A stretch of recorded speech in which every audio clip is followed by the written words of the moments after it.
Two people walk into the same room, same qualifications, same experience, same ideas. One gets promoted within 6 months, the other remains stuck in the same position for years.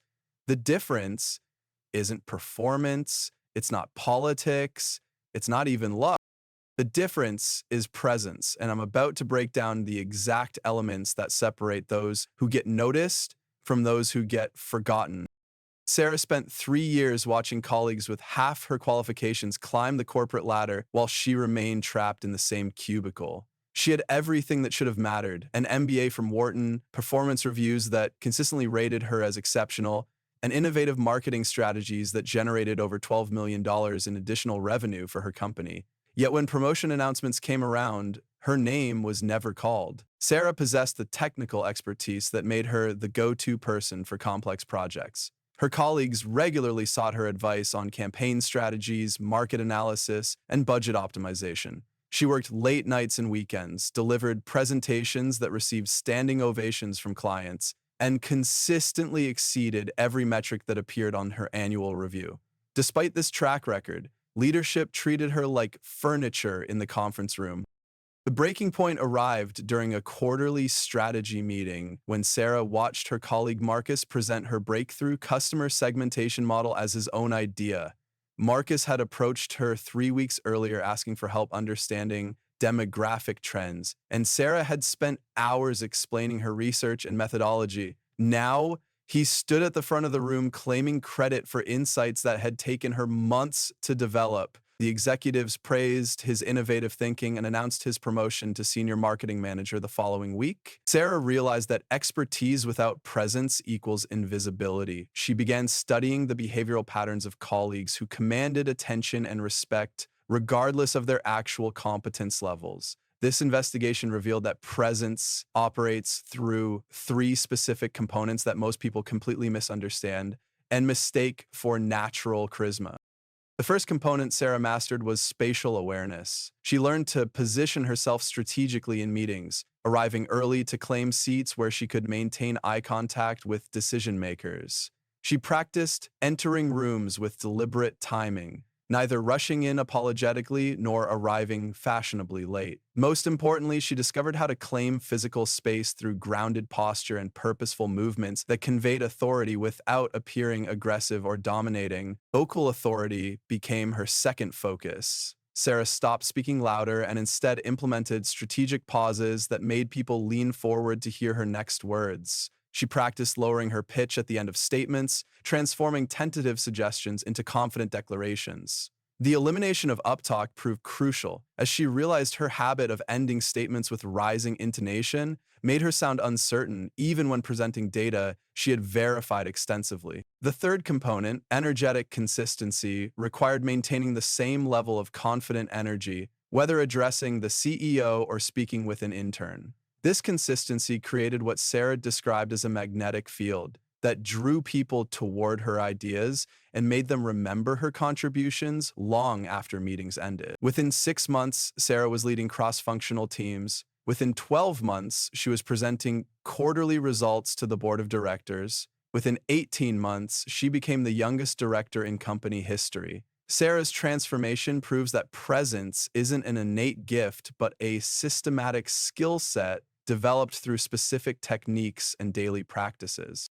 Most people destroy their own presence by trying to be more extroverted, more talkative, or more animated. They think presence means filling every silence with words or gesturing wildly to command attention. The opposite is true. Real presence comes from strategic restraint and intentional energy management that creates magnetic pull rather than desperate push. The three pillars of presence work together like a tripod. Physical anchoring, vocal mastery, and energetic consistency must operate simultaneously or the entire structure collapses. Most people unknowingly sabotage themselves by focusing obsessively on one pillar while completely ignoring the others. They might perfect their posture but speak in vocal fry, or they might master their voice but fidget constantly with their hands. Traditional confidence advice actually makes you appear less authentic because it teaches you to fake behaviors until they become habits. This approach creates a hollow shell that people can sense immediately. Your nervous system knows when you're performing versus when you're genuinely grounded. And that internal incongruence broadcasts itself through micro expressions, vocal tension, and energetic inconsistencies that others pick up subconsciously. Physical anchoring isn't about taking up more space or spreading your arms wide like a superhero. It's about owning the space you already occupy through grounded posture, deliberate movements, and what neuroscientists call postural feedback loops. When you align your spine, plant your feet firmly, and move with intention rather than nervous energy, your brain receives signals that you're in control. This neurological feedback actually changes your brain chemistry, reducing cortisol and increasing testosterone. The presence pause technique demonstrates this perfectly. Instead of rushing to fill silence the moment someone stops talking, you create a deliberate 2-second pause before speaking. This pause signals to your brain that you're in control of the conversation rhythm, and it signals to others that your words carry enough weight to merit consideration. The pause eliminates the frantic energy that makes people appear desperate for approval. Vocal mastery involves three specific patterns that separate leaders from followers. Downward inflection at the end of statements transforms tentative suggestions into confident declarations. Strategic use of lower vocal registers creates authority without aggression. Variable pacing keeps listeners engaged without appearing rehearsed or robotic. These patterns work together to create vocal presence that makes people lean in rather than tune out. Energetic consistency means maintaining the same level of authentic confidence, whether you're speaking to one person or addressing 100 people. This consistency creates what psychologists call social proof. People assume you belong in positions of authority because your energy doesn't fluctuate based on who's watching. The neuroscience behind presence reveals that when you demonstrate these three pillars consistently, you trigger mirror neurons in others. These neurons make people unconsciously mirror your confidence and treat you as more influential. Master these three pillars through daily practice, and you'll notice people starting to defer to your opinions, seek your input, and remember your contributions long after meetings end. Most people try to change their presence overnight and fail because they're fighting against neural pathways that have been reinforced for decades. Your brain has spent years automating specific behavioral patterns, vocal habits, and postural defaults. The 30-day protocol works with your brain's natural rewiring process instead of against it, creating gradual shifts that feel authentic rather than forced. This protocol divides into three phases that build upon each other. Foundation week covers days 1 to 7, integration week spans days 8 to 21, and mastery week encompasses days 22 through 30. Each phase targets specific behavioral patterns that compound over time, creating momentum that makes transformation feel inevitable rather than impossible.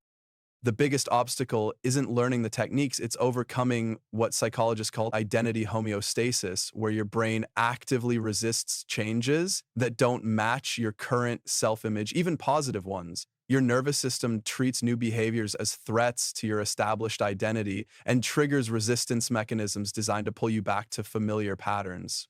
Foundation Week focuses on micro practices that seem insignificant but create massive shifts in how your brain processes social interactions. You'll stand for 2 minutes before important conversations, allowing your posture to signal confidence to your nervous system. You'll practice the presence pause in low-stakes situations like ordering coffee or asking for directions, building neural pathways that support composed communication. Recording yourself speaking for just 3 minutes daily reveals vocal patterns you're completely unaware of, from uptalk to filler words that undermine your authority. Days 8 through 21 introduce active listening techniques that make people remember you long after conversations end. You won't talk more, but you'll make others feel heard in ways that most people never experience. This phase includes handling challenging conversations while maintaining composure through breath control, strategic questioning, and what negotiation experts call emotional aikido. You learn to redirect difficult energy without becoming defensive or reactive. Mastery Week combines all elements into real-world scenarios where you practice maintaining presence under pressure. You'll measure your progress through specific metrics like how often people seek your input and how differently they respond to your ideas. Daily practices during this phase include morning presence activation routines that prime your nervous system for confident interactions, evening reflection protocols that reinforce positive behavioral changes, and micro challenges that push your comfort zone in calculated ways. By day 30, you'll notice fundamental shifts in how people interact with you. They'll make more eye contact, ask for your opinions more frequently, and treat your contributions with greater respect and attention. The compound effect of these changes creates a positive feedback loop where increased presence leads to better opportunities, which builds genuine confidence, which enhances your presence even further, creating an upward spiral of influence and impact. The difference between those who get noticed and those who get forgotten isn't talent, luck, or politics. It's the systematic development of presence through specific learnable skills that compound over time into magnetic influence. Start with the presence pause technique tomorrow morning. Practice it in every conversation for 1 week and watch how differently people respond to your words when you speak with intentional authority instead of rushed uncertainty. Your presence is your power, and now you have the exact blueprint to unlock it. The only question is whether you'll use it or remain invisible for another year. Hope you learned something new in this video. To keep improving your skills and get more tips like these, make sure to like, comment, and subscribe. What do you want to see next? Let me know below.